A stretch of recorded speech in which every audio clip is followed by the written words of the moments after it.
Good morning dear students. आज के इस वीडियो लेक्चर में बेसिकली हम लोग जो डिस्कस करेंगे वो डिस्कस करेंगे सेकेंडरी ग्रोथ। आखिर सेकेंडरी ग्रोथ होता क्या है? जैसे कि हम लोग जानते हैं प्राइमरी ग्रोथ वो होता है जो स्टार्टिंग ग्रोथ यानी फर्स्ट ग्रोथ कह सकते हैं किसका, रूट का, स्टेम का, लेंथ में किसके हेल्प से, एपिकल मेरिस्टेम का, उस चीज़ को अपन प्राइमरी ग्रोथ कहते हैं। लेकिन डियर स्टूडेंट्स, प्राइमरी ग्रोथ के बाद भी बहुत सारे ऐसे ग्रोथ होते हैं जो कि डाइकोटिलिडोनियस प्लांट शो करता है।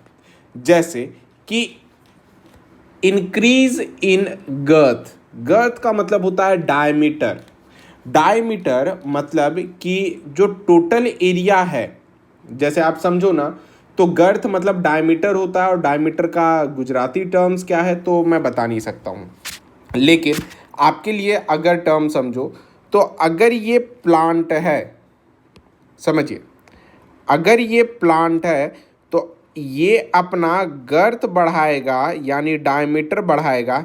इसी चीज़ को अपन सिंपली क्या कह सकते हैं, सेकेंडरी ग्रोथ कहते हैं।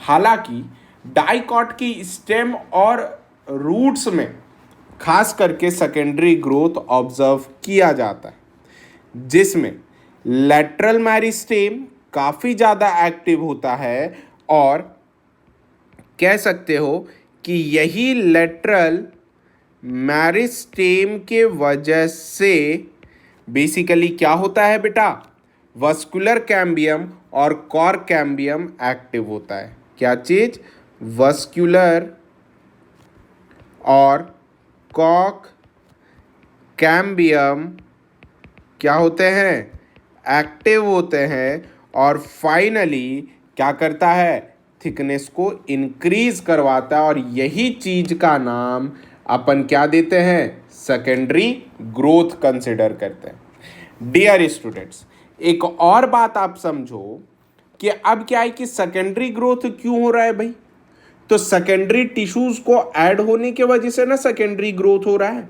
तो याद रख लेना, ये जो सेकेंडरी ग्रोथ है ये किस वजह से है, तो ड्यू टू सेकेंडरी टिश्यूज के वजह से है।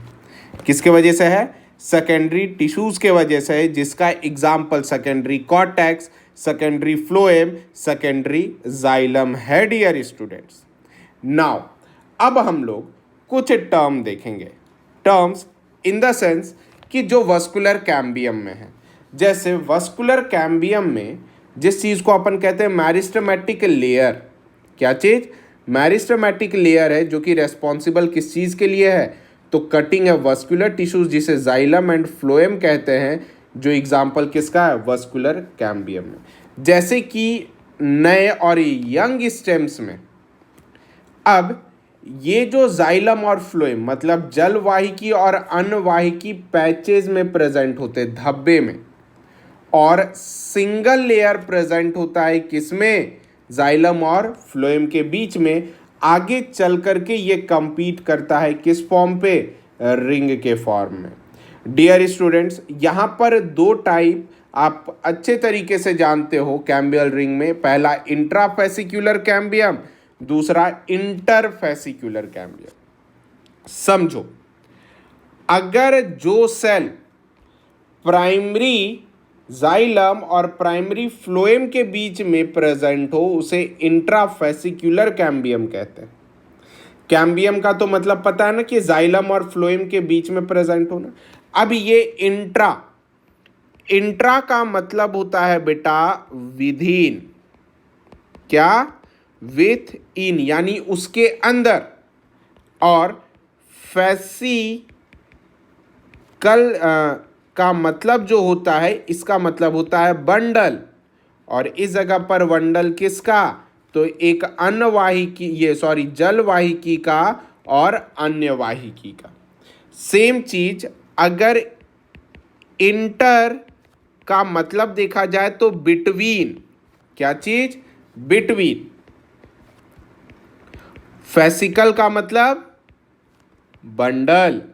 अब कहोगे सर ये कैसे, आप जरा बताइए। अब देखो, बंडल के अंदर मतलब ये रहा बंडल, अगर इस बंडल के अंदर, क्योंकि अंदर जलवाहिकी है, बाहर अन्यवाहिकी है, अगर इसके बीच में यहां पर हो तो इस चीज के लिए अपन किसका वर्ड का इस्तेमाल करेंगे? इंट्रा का इस्तेमाल करेंगे। लेकिन बच्चों अगर इसके बीच का ऐसा दो बना रहे, ठीक है, ये जाइलम फ्लोएम, और अगर इन दोनों के बीच के बारे में बात की जाए तो इसके लिए जो वर्ड आएगा वो आएगा क्या? इंटर। क्योंकि देखो ये दो बंडल के बीच में आ गया ना, तो बिटवीन द बंडल हो गया, और फेसिकल्स का मतलब दैट इज बंडल, और इंट्रा का मतलब क्या हो गया? With in the bundle. देखो ये वाला, आई होप ये टर्म आपको क्लियर हो रहा होगा। सो डियर स्टूडेंट्स, अब जरा देखो कि सेल्स ऑफ मेडुलरी सेल्स जो कि इंट्राफेसिकुलर कैम्बियम को आगे चल करके ज्वाइन करता है मेरिस्टेम से, और वो क्या बनाता है? इंटरफेसिकुलर कैम्बियम, और यही आगे चल करके कंटिन्यूअस क्या करता है? रिंग ऑफ कैम्बियम का फॉर्मेशन करता है डियर स्टूडेंट्स। अब जरा समझो कैम्बियल रिंग, उसके बाद जो हम लोगों का टाइप ऑफ वुड है, फिर कॉक कैम्बियम है, ये सब अपन बाद में डिस्कस कर लेंगे और थोड़ा सा ये देख लेंगे। अब जरा समझो कि कैम्बियल रिंग क्या है। अब जैसे जैसे न्यू सेल्स बन रहे हैं तो कहीं ना कहीं नया एज हो रहा है, एक्टिव हो रहा है, और क्या हो रहा है? कट ऑफ कर रहा है न्यू सेल्स को अंदर साइड से और बाहर साइड से। और ये जो सेल्स हमेशा कट करता है वो कट किधर साइड से करता है? तो पित्त के साइड से करता है। और ये क्वेश्चंस बहुत बार पूछा गया है, किसमें? सेकेंडरी जाइलम में, पेरीफेरी पे, सेकेंडरी फ्लोएम पे, जिसमें देखा जाए कि कैम्बियम जो है वो जनरली मोर एक्टिव है किधर? अंदर साइड से विथ रेस्पेक्ट टू आउटसाइड। ये बहुत ही इंपॉर्टेंट है, ये एनसीईआरटी के टेक्स्ट ही यहाँ पे इंपॉर्टेंट होते हैं। यहाँ पे कोई भी बाहर सेकेंडरी बुक पढ़ने की कोई ज़रूरत नहीं है बच्चे, सिर्फ आपको इतना ही ध्यान रखना है। उसके बाद सेकेंडरी जाइलम सबसे ज़्यादा प्रोड्यूस होता है सेकेंडरी फ्लोएम के रेस्पेक्ट में, और वो क्या हो जाता है? एक कॉम्पैक्ट मास के जैसा हो जाता है डियर स्टूडेंट्स, है ना। अब जिसमें कि प्राइमरी और सेकेंडरी फ्लोएम क्रस्ड होता है, क्यों? क्योंकि अब एक्यूमुलेशन हो रहा है किसके वजह से? तो सेकेंडरी जाइलम के वजह से एक्यूमुलेशन, मतलब इकट्ठा होते जा रहा है, जिस वजह से प्राइमरी और सेकेंडरी फ्लोएम क्या हो जा रहा है? दबता हुआ चला जा रहा है, ठीक है।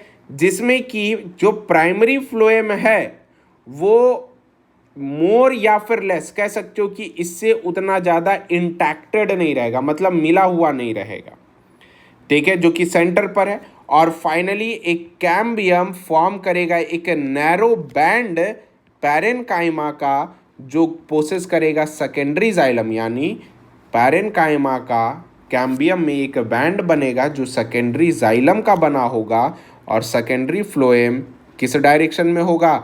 रेडियल डायरेक्शन में होगा। इसी चीज़ को अपन सेकेंडरी मेडुलरी रेज कहते हैं। हालांकि आप टीएस देख रहे हो, epidermis, cortex, primary phloem, vascular cambium, xylem और पित्त का सेम उसी टाइप में बेटा। ये जो दिख रहा है आपको सेकेंडरी फ्लोएम दिख रहा है, और ये जो दिख रहा है आपको सेकेंडरी जाइलम दिख रहा है, और सेंट्रली लोकेटेड मेडुलरी रेज दिख रहा है। और बेटा दोनों के बीच में जो स्ट्रक्चर है उसे क्या कहते हैं? कैम्बियम कहते हैं। और ये जो डायग्राम है, ये डायग्राम आपके लिए काफ़ी ज़्यादा इम्पॉर्टेंट होगा, किस चीज़ के लिए? अपकमिंग एग्जामिनेशंस के लिए डियर स्टूडेंट्स। आ रही बात समझ में? अब बात करते हैं हम लोग टाइप ऑफ वुड का। टाइप ऑफ वुड, और इसके बाद बस सिंपल है, दो टर्म है, क्योंकि अब सिर्फ एनसीईआरटी के टेक्स्ट अगर आपको ध्यान में होंगे तो काफ़ी ज़्यादा अच्छे रहेंगे आपके लिए। अब ज़रा समझेंगे अपन कि अब जो एनुअल रिंग और ग्रोथ रिंग का फॉर्मेशन होता है ये क्यों होता है। तो हमेशा याद रख लेना, ये जब भी होगा इसके पीछे रेस्पॉन्सिबल रोल प्ले करेगा कौन? वस्कुलर कैम्बियम रोल प्ले करेगा। ये वस्कुलर लिखा हुआ है बच्चे, ध्यान रखिएगा। कौन रोल प्ले करेगा? वस्कुलर कैम्बियम रोल प्ले करेगा। अब ये एनुअल रिंग क्यों फॉर्म करता है? एनुअल रिंग इस वजह से फॉर्म करता है क्योंकि एवरी ईयर्स क्लाइमेट में चेंज आते हैं, जैसे समर से विंटर जाता है तब एनुअल रिंग का फॉर्मेशन करता है। इस वजह से दो वुड का फॉर्मेशन करते हैं, यानी दो टाइप के लकड़े बन जाते हैं। पहला लकड़ा जो स्प्रिंग वुड कहलाता है और दूसरा लकड़ा ऑटम वुड कहलाता है। देखो, स्प्रिंग वुड को अपन अर्ली वुड भी कहते हैं और ऑटम वुड को लेट वुड भी कहते हैं। स्प्रिंग में काफ़ी एक्टिव होते हैं कैम्बियम का फॉर्मेशन, जबकि ऑटम में काफ़ी कम होता है। हालांकि स्प्रिंग वुड दो टाइम पे, एक पतझड़ और दूसरा गर्मी के मौसम में फॉर्म करेगा और शीतलहर और जाड़े में यानी विंटर में फॉर्म करेगा क्या, ऑटम वुड। अब दोनों का रिक्वायरमेंट स्प्रिंग वुड का, अब देखो स्प्रिंग वुड इस वजह से फॉर्म करेगा क्योंकि फूड जो डिजॉल्व होगा वाटर में और हाई टेम्परेचर और longer duration of sunshine require करेगा, तो जिस वजह से स्प्रिंग वुड का फॉर्मेशन करेगा। लेकिन अगर यही सब रिक्वायरमेंट घट जाती है तो वो तो सिर्फ और सिर्फ टेम्परेचर घटना तो विंटर में हो सकता है, तो वो क्या करेगा, ऑटम वुड का फॉर्मेशन करेगा। जबकि स्प्रिंग वुड में जरा देखा जाए कि अब क्या है कि कैम्बियम लार्ज साइज का फॉर्म करेगा, क्योंकि देखो उस समय गर्मियां ज़्यादा रहती तो ट्रांसपीरेशन ज़्यादा होता है ना, तो क्या हो जाएगा, लार्जर साइज होगा सेकेंडरी जाइलम का। लेकिन वही ठंडी में ट्रांसपीरेशन कम हो जाता है तो नैरोअर जाइलम वेसल्स हो जाता है, कैम्बियम स्मॉलर हो जाता है और थिकर हो जाता है। स्प्रिंग का कलर हमेशा लाइट और काफ़ी डेंस होगा, ये डेंसिटी होगा, लाइटर इन डेंसिटी होगा। यानी समझो कि पहला तो दो टाइप के लकड़े, एक जो लकड़ा है वो लकड़ा आप समझो जिस चीज़ को सिंपली अपन क्या कह सकते हैं कि वाइट कलर में, क्रीम कलर में होगा वो स्प्रिंग वुड होगा, और जो डार्क ब्राउन कलर में होगा वो कौन से कलर में होगा, दैट इज डार्क कलर में होगा। डियर स्टूडेंट्स, ये ध्यान रखिएगा। अब आगे चल करके हमें दो टाइप के वुड समझ में आते हैं, पहला हार्ड वुड और दूसरा सॉफ्ट वुड।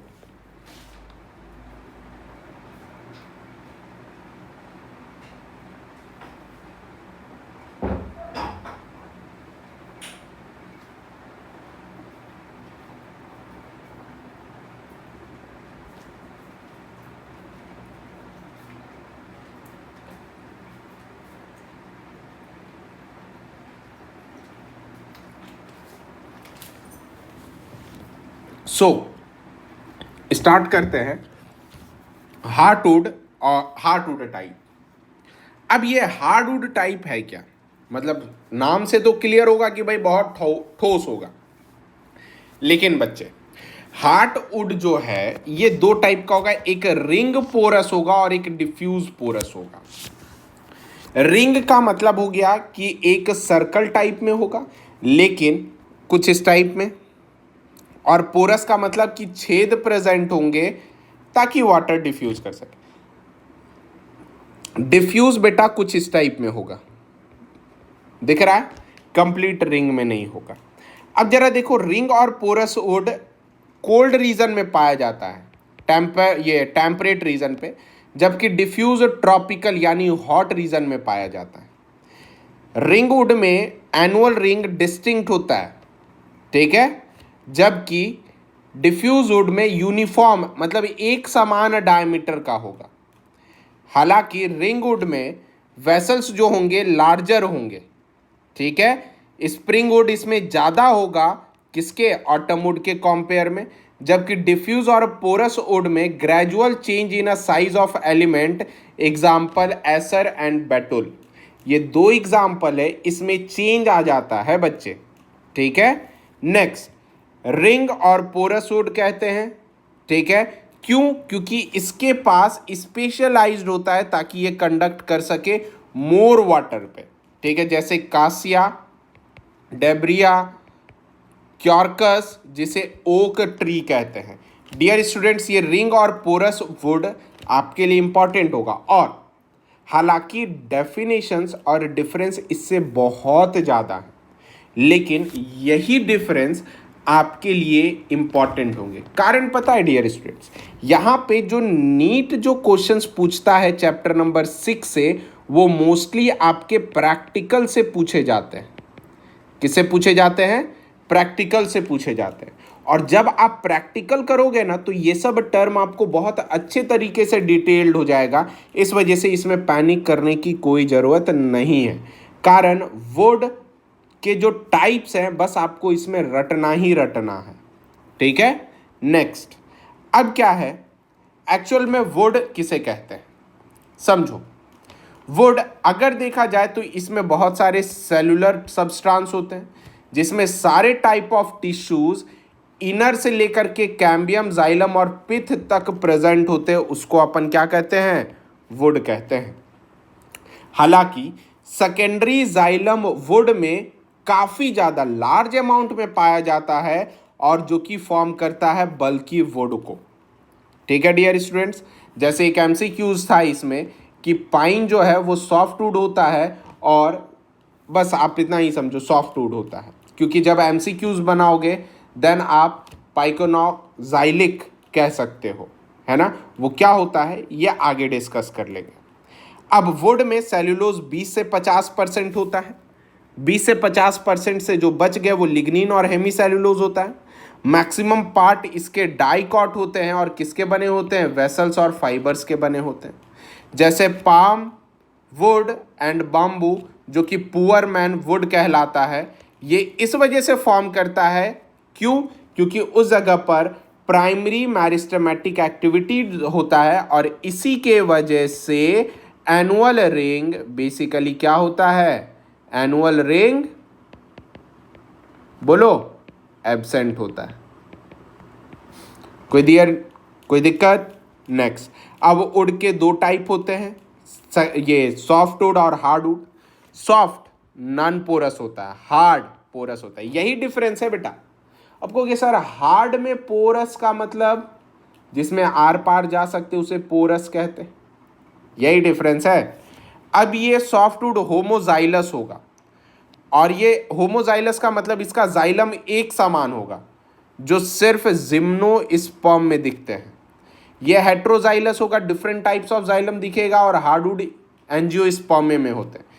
सॉफ्टवुड में ट्रैकिड्स ज़्यादा होगा जबकि हार्डवुड में वेसल्स और फाइबर्स ज़्यादा होंगे।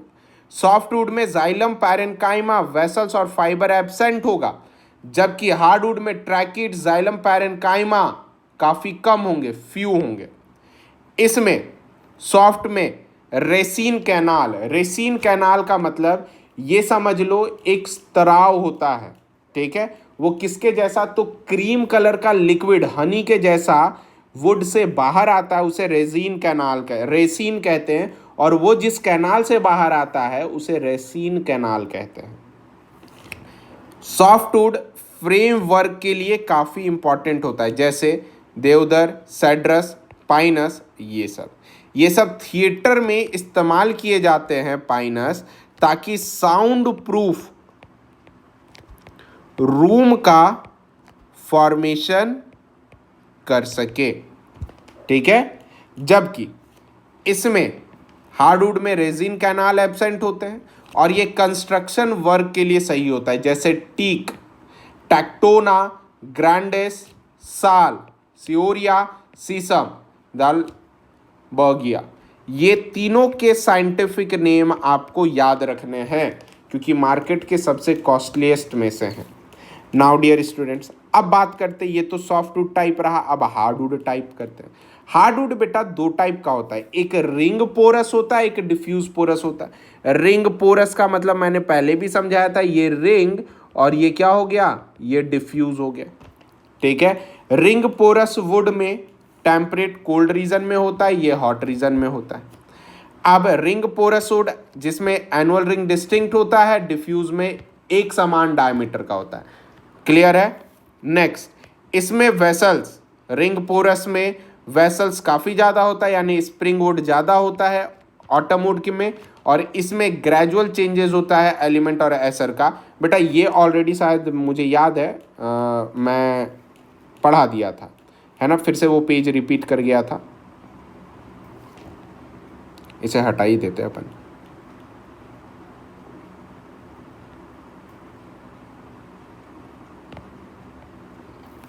ना चलो देखो, अब हार्ड और सैपवुड, ये दूसरा टाइप का है। ये एनसीईआरटी में दिया हुआ है और ये भी आपके लिए इंपॉर्टेंट होगा।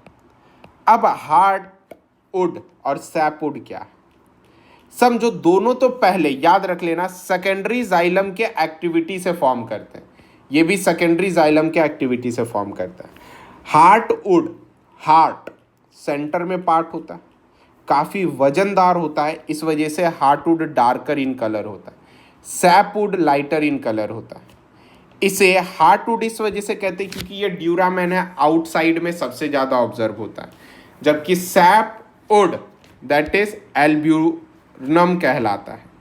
हार्टवुड डेड एलिमेंट्स में कंसिस्ट करता है, इसमें रेसिन, ऑयल, गम्स ये सब प्रेजेंट होता है इसके वॉल पे और ल्यूमेन में, जबकि सैपवुड में डेड ट्रैकीड्स, वेसल्स और फाइबर्स प्रेजेंट होते हैं लिविंग सेल्स में। याद रख लेना हार्ड कलर डार्कर है ना बेटा, तो ये काफ़ी स्ट्रॉन्ग होगा और ड्यूरेबल होगा, जबकि सैपवुड सिर्फ कंडक्शन ऑफ वाटर और सॉल्यूट के लिए इंपॉर्टेंट होगा। हार्टवुड मैकेनिकल सपोर्ट स्टेम के लिए प्रोवाइड करेगा और ये भी सैपवुड भी मैकेनिकल सपोर्ट के लिए प्रोवाइड करता है डियर स्टूडेंट्स। सो दोनों का फंक्शन लगभग थोड़े डिफरेंट है, लेकिन मैकेनिकल सपोर्ट का फंक्शन सेम है डियर स्टूडेंट्स। सो ये भी हार्टवुड और सैपवुड हो गया, ठीक है। अब जरा देखो एक टर्म आता है कि लेंटिल सेल्स में शो करता है डिपोजिशन ऑफ फर्स्ट प्रायोरिटी सुबेरीन का होता है, तब पैक्टिन होता है, देन क्यूटीन होता है। क्वेश्चंस आएगा कि लेंटिकल में क्या प्रेजेंट होता है, तो सुबेरीन सबसे ज़्यादा, उसके बाद पैक्टिन, उसके बाद क्यूटीन। ये डायरेक्ट क्वेश्चंस है, वो क्वेश्चंस जो कि एनसीईआरटी से सबसे ज़्यादा बनाए जाते हैं, जैसे डॉक्टर एली वगैरह में आपको मिलेगा। सेकेंडरी कॉर्टेक्स में पैरेन्काइमेटस सेल्स होते हैं, और जब पील होता है पोटैटो स्किन का मतलब अगर पोटैटो को आप छील रहे होते हो तो एक्चुअल में पोटैटो का आप पेरिडर्म क्या करते हो, बाहर निकालते हो, ध्यान रखिएगा। सेम चीज अब एनसीईआरटी के टेक्स्ट में देखो। जब एनसीईआरटी के टेक्स्ट में देखोगे तो बेटा कॉर्क कैम्बियम वगैरह वही है, फैलोजेन, फैलोड्रम और पेरिडर्म मैंने अभी ही बताया था सेकेंडरी, और ये आपको जो बोर्ड में पढ़ाया गया है यही चीज़ आपके लिए इम्पॉर्टेंट रहेगा। और ये ध्यान रखना कि फैलोजेन, फैलेम और फैलोडर्म को ही पेरिडर्म कहते हैं। बेटा मैं कॉर्क कैम्बियम को इस वजह से ज़्यादा नहीं ले रहा हूँ इम्पॉर्टेंट, क्योंकि हमारे बायोलॉजी नीट में ज़्यादा नहीं पूछे जाते इससे, लेकिन खैर तो पर भी इम्पॉर्टेंट मैं रफली बता देता हूँ आपको कौन कौन इम्पॉर्टेंट है। जैसे मैरिस्टेमेटिक टिश्यूज होता है कॉर्क कैम्बियम और फैलोजेन जो डेवलप होता है कॉर्टेक्स रीजन में, पहला चीज। फैलोजेन यानी कैम्बियम कपल ऑफ लेयर्स, ठीक है, मतलब इसमें 2-3 लेयर प्रेजेंट होते हैं, हालांकि इसमें नैरो और thin walled rectangular cells present होते हैं। फैलोजेन में जब ये कट होता है दोनों साइड से तो आउटर साइड डिफरेंशिएट होता है कॉर्क में, जबकि इनर साइड डिफरेंशिएट होता है सेकेंडरी कॉर्टेक्स और फैलोडर्म में। ध्यान रखना डियर स्टूडेंट्स ये। और कॉर्क आप जानते हो वाटर से इम्परमिएबल, मतलब कॉर्क के अंदर वाटर नहीं जा सकता है। क्यों? क्योंकि इसके अंदर सुबेरीन प्रेजेंट होता है, और सुबेरीन के अंदर आप जानते हो कोई भी चीज प्रेजेंट नहीं हो सकता, मतलब वो हाइड्रोफोबिक नेचर का होता है सुबेरीन। क्लियर है? अब जरा देखो यहां पे एक टर्म आता है कि बाक किसे कहते हैं। बाक एक नॉन टेक्निकल टर्म है, यानी इसका कोई टेक्निकल टर्म नहीं है, जिसमें माना यह जाता है कि ये टिश्यूज एक्सटीरियर वस्कुलर कैम्बियम का प्रेजेंट होता है, जिसमें सेकेंडरी फ्लोएम पाए जाते हैं। और कहा जाता है बाक रेफर करता है नंबर ऑफ टिश्यू टाइप्स, जैसे कि क्या पेरिडर्म और सेकेंडरी फ्लोएम, और ये 2 टाइप के होते हैं, अर्ली और सॉफ्ट बाक होते हैं। ठीक है, और आप जानते हो मैंने अभी ही समझाया था लेट और हार्ड बाक कैसे फॉर्म करते हैं। ये जो डायग्राम है बेटा, ये फर्स्ट ये लेंटिकल का है, क्योंकि यहाँ पर जो रेस्पिरेशन होता है इस रेस्पिरेशन का नाम देते हैं दैट इज लेंटिक्यूलर रेस्पिरेशन देते हैं, यानी यहाँ से भी गैसियस एक्सचेंज करने के पीछे इंपॉर्टेंट रोल प्ले करता है। जैसे एपिडर्मिस हो गया, साथ में कॉम्प्लीमेंट्री सेल्स हो गया, कॉर्क कैम्बियम हो गया, सेकेंडरी कॉर्टेक्स हो गया। ठीक है डियर स्टूडेंट्स, अब यही पैरेनकाइमेटस सेल्स के बने होते हैं जो कि रप्चर करते हैं एपिडर्मिस का, फॉर्म करते हैं लेंस शेप, इसी वजह से इसका नाम क्या कहला दिया जाता है, लेंटिकल्स कहलाया जाता है। और देख लो गैसेस एक्सचेंज करने में काफ़ी ज़्यादा इंपॉर्टेंट रोल प्ले करता है एटमॉस्फेयर और इंटरनल टिश्यू ऑफ स्टेम पे। ठीक है, और secondary growth of a root, शायद आपको पता होगा कि सेकेंडरी ग्रोथ में प्रोटोजाइलम कैसे करके इंपॉर्टेंट रोल प्ले करता है। जैसे कि प्रोटोजाइलम फॉर्म करता है एक कंप्लीट और कंटिन्यूअस वेवी रिंग, यानी एक वेव टाइप ऑफ रिंग का, जो क्या बनाता है, सर्कुलर बनाता है। डियर स्टूडेंट्स, मैं 2-3 वर्ड इस वजह से, जैसे मैं यहाँ से मैं बार बार कह रहा हूँ, कॉर्क कैम्बियम से लेकर के मैं इधर तक बहुत स्पीड निकाल दिया, क्योंकि आप जो गुजराती टेक्स्ट बुक में पढ़े होंगे वही आपके लिए इंपॉर्टेंट होगा, और यहाँ से वही क्वेश्चंस पूछे जाएंगे जो आपने प्रैक्टिकल में किए होंगे। इस वजह से मैं ज़्यादा यहाँ पर टाइम वेस्ट नहीं किया, वरना समझो 30 मिनट का लेक्चर यही सब लेकर के चले जाते, जो कि हमारे कोई रिजल्ट आउटपुट में काम नहीं करता। सेकेंडरी में देख लो भाई, सेम चीज़ है जैसे कि आपने स्टेम में देखा था। देखो भाई, epidermis, cortex, primary phloem, cambial ring, endodermis, pericycle, protoxylem. सिर्फ ये जब भी आएगा बच्चे तो क्वेश्चंस आएगा मैच द फॉलोइंग, इस पे आएगा, या फिर डायग्रामेटिक क्वेश्चंस सबसे ज़्यादा नीट में पूछे जाते हैं यहाँ से। क्लियर है? देखो अब सेम चीज इस जगह पर एपिडर्मिस है, कॉर्टेक्स है, प्राइमरी फ्लोएम, एनुअल रिंग दिख रहा है। एनुअल रिंग कैसा दिखता है? सेकेंडरी जाइलम देखो ग्रो कर रहा है और सेकेंडरी फ्लोएम रेज पे। सेम चीज देखो cortex, secondary xylem, primary xylem दिख रहा है, सेकेंडरी फ्लोएम, वस्कुलर कैम्बियम दिखा, ये कॉर्टेक्स रीजन है, ये एपिडर्मिस है। आ रही बात समझ में डियर स्टूडेंट्स? और सेकेंडरी ग्रोथ अकर होता है स्टेम में और रूट्स ऑफ जिम्नोस्पर्म में, जबकि secondary growth does not occur in the monocotyledon. बेटा ये स्टेटमेंट याद रखिएगा, क्योंकि ये स्टेटमेंट बहुत ही ज़्यादा इंपॉर्टेंट है। और हाँ डियर स्टूडेंट्स, जो मैंने एनसीईआरटी में वीवीआई जहाँ पर किया है, जैसे जैसे क्वेश्चंस मैंने लिखे हैं वैसे वैसे आपको एनसीईआरटी में ही लिखना होगा। तब आप जब भी एनसीईआरटी पढ़ने बैठोगे तब आपको पता चल जाएगा कि सर ने इंस्ट्रक्ट किया था यहाँ से क्वेश्चन